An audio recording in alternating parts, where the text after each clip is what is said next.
sekarang kan sistem kita ini sangat liberal.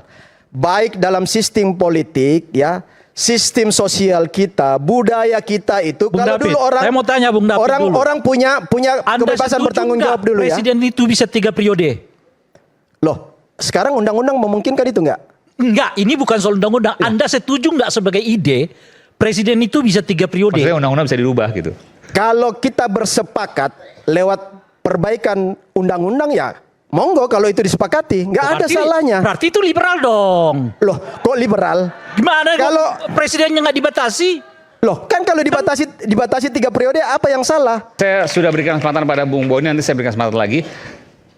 Oke, Ya. ke Bung David dulu, oke silakan. Makasih Bung Aiman. Jadi saya masih coba merujuk pada pernyataan Bung Boni tadi ya. Bahwa kan sebenarnya soal kalau bicara soal oligarki. Bagi saya ini kan sebenarnya ini kecelakaan kita dalam pilihan sistem politik kita hari ini. Kecelakaan dalam pilihan sistem. Hari ini kan kita menganut yang namanya sistem demokrasi yang Bukan, saya pikir Anda mau menanggapi soal tadi, polisi termasuk juga nanti. Oke. Ini pilihan kita hari ini kan kita menerapkan sebuah sistem demokrasi yang sangat-sangat liberal. Bahkan lebih liberal dari asal negara yang sangat liberal di luar sana. Karena dengan sistem yang seperti hari ini kita sangat bebas ya. Baik tadi Bung Boni sudah singgung ya, peran DPR, peran partai apa segala macam. Nah, sekarang begini. Kalau misalnya ada kelompok-kelompok kritis katakanlah yang oleh Pak Mehnan dikatakan kelompok oposisi, tapi dari Mensesnek mengatakan itu kelompok kritis ya, termasuk Pak Susno di dalamnya ada. Nah ini karena bagi saya terjadi kemandulan peran dari partai-partai yang tidak masuk dalam pemerintahan yang harusnya memberikan kritisasi, memberikan tawaran, memberikan hal-hal yang konstruktif bagi pemerintahan. Nah peran partai yang di luar pemerintahan itu nggak berjalan sama sekali. Harusnya partai itu kan bisa, pada salah satu fungsi partai itu kan mengartikulasi dan mengagregasi kepentingan masyarakat di basisnya untuk diterjemahkan menjadi sebuah kebijakan yang disarankan kepada seorang presiden atau pemerintahan. Nah kenapa tim Pak Susno dan kawan-kawan itu memerankan peran-peran kritis itu? Karena tadi saya katakan, satu, pilihan sistem kita yang celaka. Yang kedua, tidak berperannya fungsi partai sebagaimana seharusnya ya, sehingga ini dimainkan oleh peran-peran itu. Tetapi di balik itu juga saya mau mengatakan begini, sebenarnya kenapa misalnya Pak Susno dan teman-teman di sana diterima dengan baik oleh Pak Prabowo, itu karena Pak Prabowo ini punya karakter leadership yang yang egalitarian ya, bisa merangkul semua kelompok dan keinginan baik untuk mendengar dan merangkul semua kelompok. Karena seringkali pidato Pak Prabowo mengatakan bahwa republik ini nggak bisa dibangun dengan satu kekuatan saja, atau seorang diri atau satu komunitas saja. Republik ini rentang kendalinya terlalu lebar, luas dan dalam, dan dengan 275 juta lebih masyarakat Indonesia yang harus dikelola secara arif dan bijak. Nggak bisa satu komunitas saja yang bisa menyelesaikan problem itu. Nah, sekarang begini, saya memberi apresiasi luar biasa kepada Pak Susno ya. Bagi saya Pak Susno malam ini bisa menjadi duta penyambung dari apa yang menjadi aspirasi di luar dengan apa yang sedang dipikirkan oleh pemerintahan Pak Prabowo hari ini. Karena yang seperti tadi dengan luar biasa dengan lugas Pak Susno menjelaskan seperti apa sih pembicaraan ketika bertemu Pak Presiden. Dan itu disampaikan secara fair ya, secara bijak.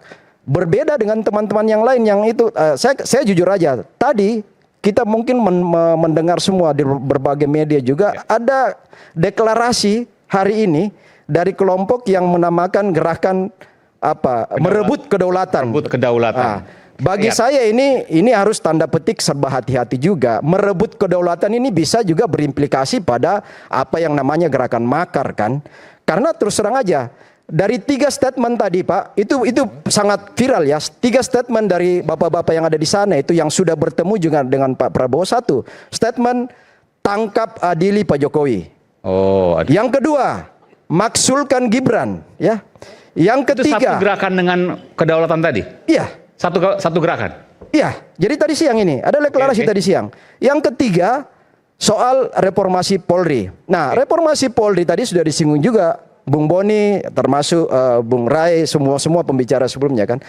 Reformasi Polri ini bagi kita kan sebenarnya ini yang kita maksudkan tadi juga Bung Boni sudah geser. Dari sebuah sistem kekuasaan kepada sistem hukum ya, dari Mastat ke Restat.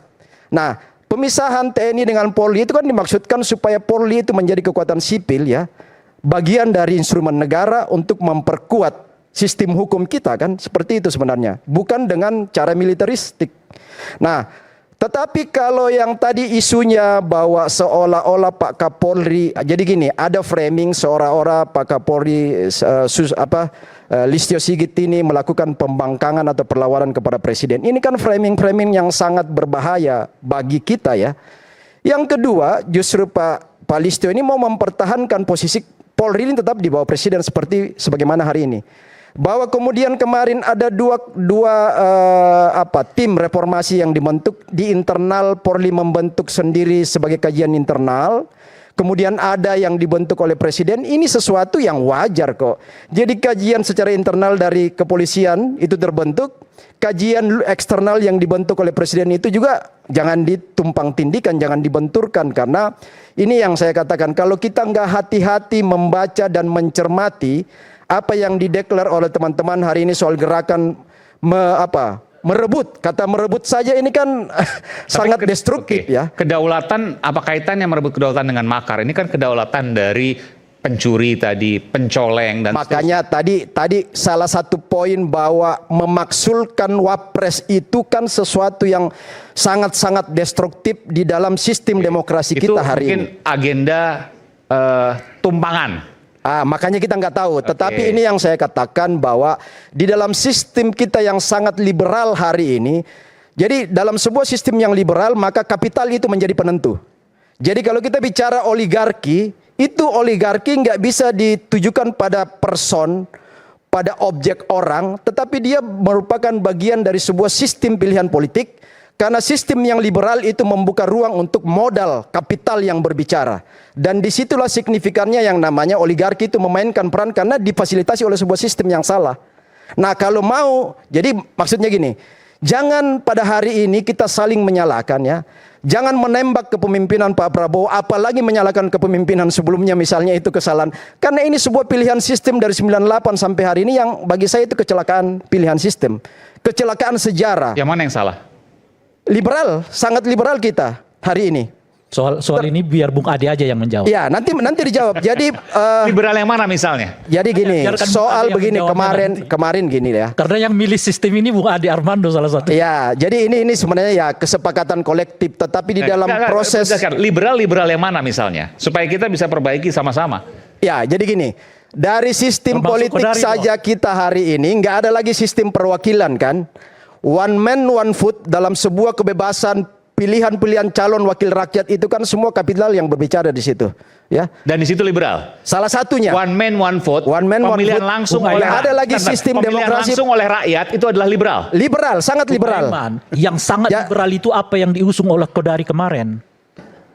Apa itu, Bung Rey? Presiden bisa 3 periode. Loh. Prabowo sama Jokowi bisa saja. Ya kan, itu tapi kan sistem contoh salah satu contoh yang disebut dengan paling liberal. Itu gagasan. Makanya saya mengusulkan untuk menjawab ini kita serahkan kepada Bung Ade dan juga Bung Kodari.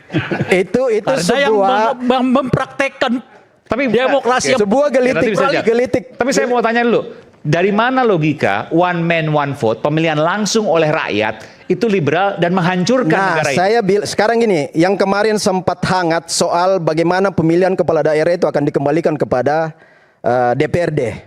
Ya. Karena apa? Sangat destruktifnya sistem pemilihan kepala daerah yang langsung hari ini itu. Kemarin kan wacananya soal high cost politik saja. Jawaban saya belum pertanyaan saya belum Anda jawab. Di mana logikanya ketika pemilihan langsung oleh rakyat, one man one vote, itu adalah liberal yang merusak negara ini? Loh, kebebasan yang tanpa batas ya, termasuk yang sekarang ini kita amandemen UUD 45 itu sampai 4 kali ya. Di dalamnya itu kebebasan-kebebasan yang luar biasa tanpa ada kontrol juga itu menjadi pintu masuk untuk orang seenaknya berbicara. Contoh konkret hari ini ya, contoh konkret saya katakan. Bagaimana seorang mantan kepala seorang presiden kita dinistakan secara luar biasa tanpa adanya sistem yang melindungi sebuah wibawa seorang mantan presiden ya yang dinista, dihina. Kasus ijazahnya. Kasus salah satu contoh itu ya. Salah satu contoh. semua pelaku-pelakunya hari ini masih bebas berkeliaran, bahkan tampil terus di media untuk melakukan Tapi itu kan campaign nggak ada soal. kaitan dengan one man one vote. Enggak, itu kebebasan yang diberi ruang oleh sebuah sistem politik kita. One man one vote di kepala daerah itu juga sebuah kecelakaan. Bukan, Coba lihat. pertanyaan saya one man one vote mana yang merusak? Loh, orang dulu kepala daerah itu dipilih melalui perwakilan DPRD. Dan itu lebih baik. Lebih baik, lebih bisa mengontrol destruktifnya sistem Bukankah itu. mengontrol anggota DPRD jauh lebih buruk nanti? Oh enggak. Karena apapun bisa dilakukan. Enggak. Justru Saya rentang bertanya, kendali. Contoh gini, saya kasih daripada contoh, Bung. menguasai katakanlah untuk Jakarta 10 juta orang, Ah. lebih baik menguasai 100 anggota DPRD. Ya, makanya di situ modal yang berbicara untuk menjadi seorang Modalnya lebih gubernur. kecil untuk menguasai. Ya, untuk apa menjadi hubungannya seorang dengan- gubernur, dan apa menjadi hubungannya seorang dengan Pak kepala Jokowi, daerah, coba? kalau nggak punya modal sekarang, Iya. ya, itu sangat susah. Dan apa hubungannya dengan Pak Jokowi? Betul, pertanyaan tadi. Hah? Dan apa hubungannya dengan Pak Jokowi? Soal yang mana? Kan katanya merusak Ada tak langsung. pilkada tak langsung, lalu Iya. kemudian tadi. Jadi saya bilang, sekarang kan sistem kita ini sangat liberal.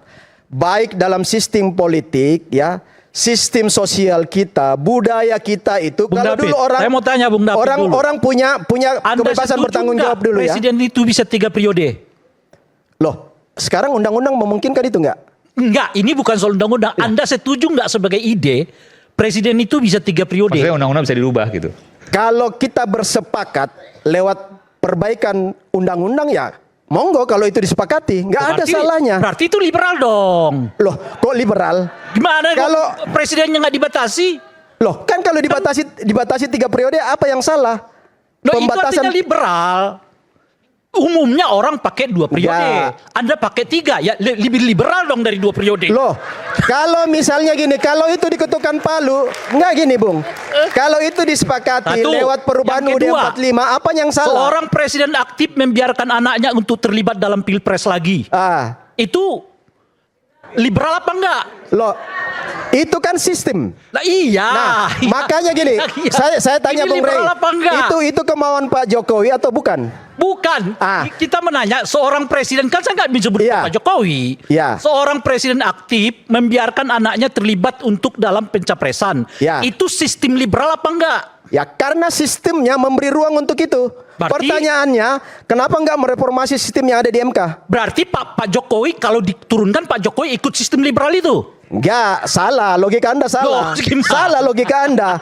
Kalau misalnya MK tidak membuka ruang itu, ya berarti kan nggak bisa. Iya, berarti- Tetapi karena MK membuka ruang itu, apa yang salah? Ya berarti Pak Jokowi ikut demokrasi liberal itu. Bukan, nggak ada urusan dengan Pak Jokowi. Sistem di MK, Oke. sistem di MK itu membuka ruang untuk itu. Jadi jangan selalu personality ke seorang Jokowi, karena itu yang saya katakan. Jangan-jangan nanti rakyat bersuara jadi bilang liberal. Iya, ini kita juga sangat liberal Berarti sebenarnya. Anda kan? ada di forum liberal. Oke. Ya. Silakan. Karena semua orang bisa berbicara dengan apa yang menjadi Karena gagasan-gagasannya. rakyat bisa bicara atas kedaulatannya. Ya.